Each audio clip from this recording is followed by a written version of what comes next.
Hi, my name's James, and this is the story of how I moved from the UK to the United States during the coronavirus pandemic.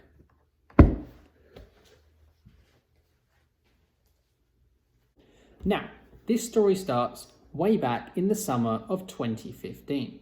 And that summer, I decided to go to a summer camp in Texas. And at this summer camp, I was on the water team, and I was training to be a lifeguard and a boat driver doing the water section of the camp. The best place to be. If anyone's been to summer camp, you'll know this is the case. Well, at lifeguard training, I met my wife to be, Angela. And Angela had come to camp via a friend from Virginia, and we started getting chatting, and I'm sure she was immediately wooed by my British accent and amazing, not corny at all, pickup lines. And we started dating that summer, and it was great. And at the end of the summer, we decided we still wanted to be in a relationship, even though we lived 3,500 something miles away. So we had a long distance relationship, and for anyone that's been in a long distance relationship, you know how hard it is and how annoying it is, but it was great. We got to see each other all the time, as much as we could, really. We had a few trips here and there, but it worked. It worked okay. Towards the end, it got a little bit annoying before we started moving into the next stage of our relationship. But we had various trips to and from. And it was great. We got to see each other, I think, out of the 5 years since we've been going out, we saw each other about a year of that, added up all the trips, so it was pretty good. But we got then, fast forward from summer 2015, we get round to summer 2018, and I decide that it's time to propose. So on a trip to Virginia Beach in 2018, August 2018, we get engaged, and it's great. We've even got a video of it, which is awesome. But then the discussion came up, where are we going to live? Where are we going to get married? Where are we going to move in together? So we decided, first of all, that Angela was going to move to London because she was doing a film degree. She was looking at film jobs in London. It seemed like she had a pretty good chance. And she applied to quite a few. And a lot of them said they would have given her the job if she already had a visa, but they weren't going to go through the hassle of giving her a visa. So that was annoying. And we went back and forth deciding where we wanted to live. And we decided that we were going to do the K1 visa. So if anyone's watched 90 Day Fiancé, the show where couples travel to America to get married within 90 days, and if they don't like them, leave again, we did that visa. The show is vastly wrong in how it depicts the visa. You're meant to already know the person and be truly in love with them and get married, and you just have 90 days in which to get married when you enter the US. So we decided to do this visa. We did this visa in August to September 2019 was when we first sent it off. And I think between September, October time, we first started hearing the word coronavirus in China and how some people were having to get flown back, and there was a lot of stuff going on down there. But we weren't worried. That's in China, not our problem. So fast forward then to December 2019, we got accepted for the K1 visa. This meant that the first section, which proves we're in a relationship and we're not fake and we haven't met online and never seen each other, passed. So we're all good.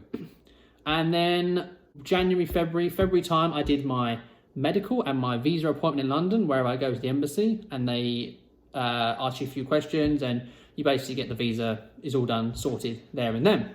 And at that time I was doing deliveries, so I was driving around a lot, and on the radio there was a lot more talk of the coronavirus. I think we had 2 cases in the UK about that time, and then it went up to about 50 and 80. I remember every day added 20 or 40 more people getting the coronavirus. So it started to worry me a little bit because I didn't want to catch it. My worry was I didn't want to catch this virus before I left to go to America and not be allowed to travel in there because I got accepted the virus. So I was trying to be really careful. But on the 1st of March, around that time, I booked my flight on the 19th of April. Now, we'd already planned our wedding. So the idea of the K1 visa is not a lot of people plan their weddings. They just turn up and get married in the courthouse. But we took a little bit of risk and we thought we'd get the timings right. And we did. We did get the timings right. So we planned our wedding for June 28th, 2020. And everyone had booked their flights. I had friends book their flights. Family had booked their flights. We booked events. We booked the hotel. We booked the wedding venue. It was all great. We had the visa, so there was nothing going to stop us. Or so we thought. But anyway, back a little bit. I booked my flight. It was for the 19th of April, and I thought, great.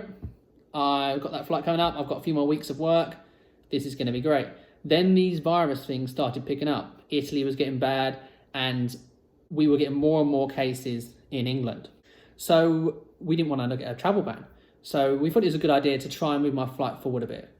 And I called up British Airways, and they said, yeah, no problem. For like £40, we can move you forward a week. All the other ones were way too much money. I'm not sure the guy completely understood what I was trying to do. But I managed to move it forward a week. And this was like on one weekend. Then the next Thursday, I got news that we may be having, I think the Europe travel ban had been put in place. It was about to be put in place. So I called up again and moved my flight forward about 3 weeks to about the 22nd of March. And at this point, we're like 10th, 11th of March. So, oh great.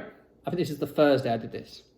And then on the Friday night, I was speaking to some friends and they were like on some family. They said, no, you did the correct thing, James. Good idea. You moved it forward. But unfortunately, another friend said they had someone working at British Airways who said they were putting in plans because we think there's going to be a UK ban added. So that Friday night, I could not sleep. I did not know what to do. I was freaking out. I set my alarm for the time that British Airways customer services opened up. So Saturday, I called up on the 14th and I said, can you move this flight forward to the next day? I need to fly. There was still no British ban at this point, but I need to get through. And after 90 minutes on hold, I got through and the guy was super helpful. And he said, yep, no problem. In you go. And for free as well, which is pretty good. So I only spent in total £100 extra to move these flights forward. But I then only had a day to go pack up my whole life and move to the US. So we called up my family, grandparents, and told them to come for dinner that day rather than the next. We then I drove with a friend to pick up my wedding suit because I wouldn't have any chance before June, essentially. So we got everything picked up. So yeah, went to pick up my wedding suit, came back, packed all my stuff away. I put a bag of stuff to go to the charity shop. I didn't want to keep anything. It was all gone. Thrown. I only had a few things to keep. I got rid of a load of clothes and I managed to fit it all in one big bag, one carry-on bag and a backpack. And I left a pile of stuff to get sent to me at a later date or for someone to bring out when the wedding, which was at the moment was still happening in June. Then that afternoon, the Saturday afternoon, the UK got added to the travel ban. It said the UK will be added to the travel ban on Tuesday. At this point, it's Saturday, my flight's on Sunday, so I'd made it.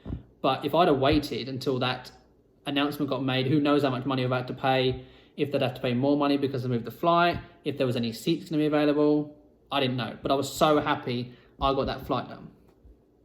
I got to the airport on Sunday and they were asked, I said I'm flying to the US and they were like, oh, you come back tomorrow then because there's a travel ban. And I was like, no, I'm staying, I'm moving there, I've got a visa. So that was all fine. There was no mask at this point. People were just using hand sanitizer and cleaning stuff off. But flew to the US, got there fine. No coronavirus checks when I got to the US. They just checked you in with a K1, which I'm going to do another video about the process of a K1 visa. But yeah, and got to America, met up with Angela, and we went to our friend's house where we were staying. And it was crazy that I managed to get in before this travel ban because we've had to cancel our wedding on June 28th and we just had to get married in a small ceremony just to fill the 90-day, to get married within the 90 days that the visa requires, which is all fine, it's all going well. We've rescheduled the wedding.